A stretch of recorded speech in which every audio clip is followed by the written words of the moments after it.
वाल्मीकि रामायण के अनुसार आदित्य हृदय स्तोत्र अगस्त्य ऋषि द्वारा भगवान श्री राम को युद्ध में रावण पर विजय प्राप्ति हेतु दिया गया था। जब राम रावण से युद्ध के लिए रणक्षेत्र में आमने सामने थे, उस समय अगस्त्य ऋषि ने श्री राम को सूर्य देव की स्तुति करने की सलाह दी। कहा जाता है आदित्य हृदय स्तोत्र का नित्य पाठ करने से जीवन के अनेक कष्टों का एकमात्र निवारण होता है। इसके नियमित पाठ से मानसिक कष्टों से मुक्ति और शत्रुओं पर विजय प्राप्त होती है। ओम अस्य आदित्य हृदय स्तोत्रस्य अगस्त्य ऋषि अनुष्टुप् छन्दः आदित्य हृदय भूतो भगवान् ब्रह्मा देवता निरस्ताशेष विघ्नतया ब्रह्मा विद्या सिद्धौ सर्वत्र जय सिद्धौ च विनियोग। ततो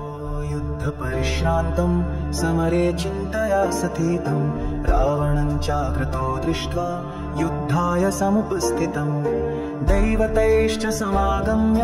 द्रष्टुं भयागतोरणम् उपगम्य ब्रवीद् राममगस्त्यो भगवांस्तदा राम राम महाबाहो शृणु गुंहं सनातनमं येन सर्वानरेन् वत्स समरे विजयिष्यसे आदित्यहृदयं पुण्यं सर्वशत्रुविनाशनं जयावहं जपं नित्यमक्षयं परमं शिवम् सर्वमङ्गलमाङ्गल्यं सर्वपापप्रणाशनं चिन्ताशोकप्रशमनमायुर्वर्धनमुत्पन्नम् रश्मिमन्तं समुद्यन्तं देवासुरनमस्कृतं पूजयस्व विवस्वन्तं भास्करं भुवनेश्वरं सर्वदेवात्मको हेश तेजस्वी रश्मिभावन एष देवासुरगणान् लोकान् पाति वाभस्तिभिः एष ब्रह्मा च विष्णुश्च शिव स्कन्द प्रजापति महेन्द्रो धरदकालोऽयं सोमो यापाम्पति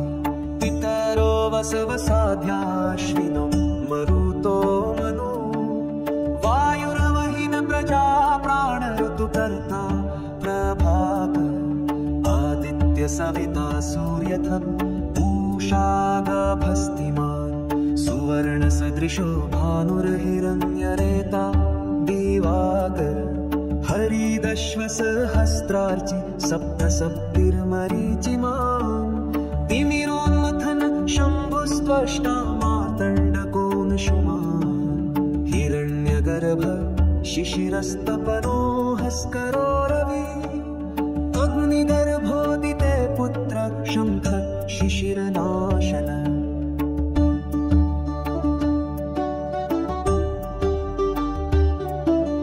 व्योमनाथस्तमो भेदी ऋग्यजो सामपारग घनवृष्टिरपामित्रो विन्ध्यनीति लवङ्गम आतपी मण्डले मृत्यु विगम्य सर्वतापन कविर्विश्वो महातेजारक सर्वभवोद्भव नक्षत्रग्रहताराणामधिपो विश्वभावन तेजसामपि तेजस्वी द्वादशात्मन्नमोऽस्तु ते मम पूर्वाय गिरये पश्चिमायात्र ये नमः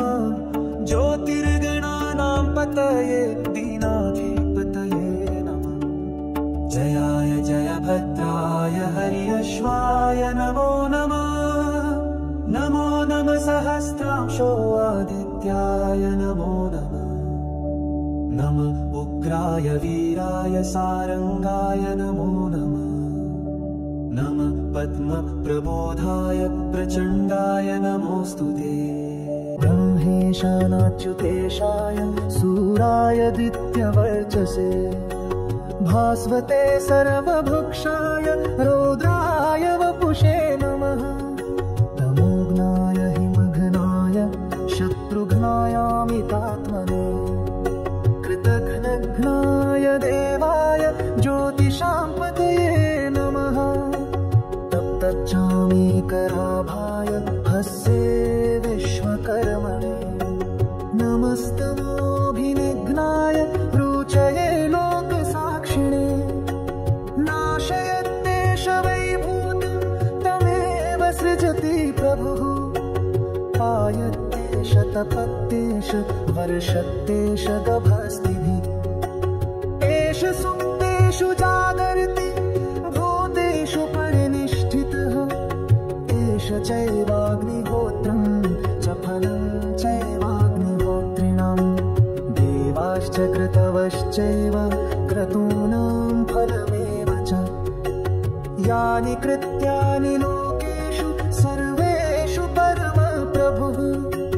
हीनमापत्सु कृच्छ्रेषु कान्तारेषु भयेषु च कीर्तयन् पुरुषः कश्चिन्नाविसीदति राघव पूजयस्वेनमेकाग्रो देवदेवं जगत्पतिम् एतत्त्रिगुणितं जप्त्वा युद्धेषु विजयिष्टे अस्मिन् क्षणे महाबाहो रावणं त्वं जहिष्यसि एवमुक्त्वा ततोऽगस्त्यो जगाम स यथागतम् एतच्छ्रुत्वा महातेजा नष्टशोकोऽभवत्तदा धारयामास सुप्रीतो राघव प्रयतात्मवान् आदित्यं प्रेक्ष्य च त्वेदं परं हर्षमवाप्तवान् त्रिराचम्य शुचिर्भूत्वा धनुरादाय वीर्यवान् रावणं प्रेक्ष्य हृष्टात्मा जयार्थे समुपागमत् सर्वयत्नेन महता वृतस्तस्य वधेऽभवत् अथ रविरवदन् निरीक्ष्य रामं मुदितान परमं प्रहृष्यमाणः निशिचरपतिसंक्षयं विदित्वा सुरगणमध्यगतो वचस्त्वरेति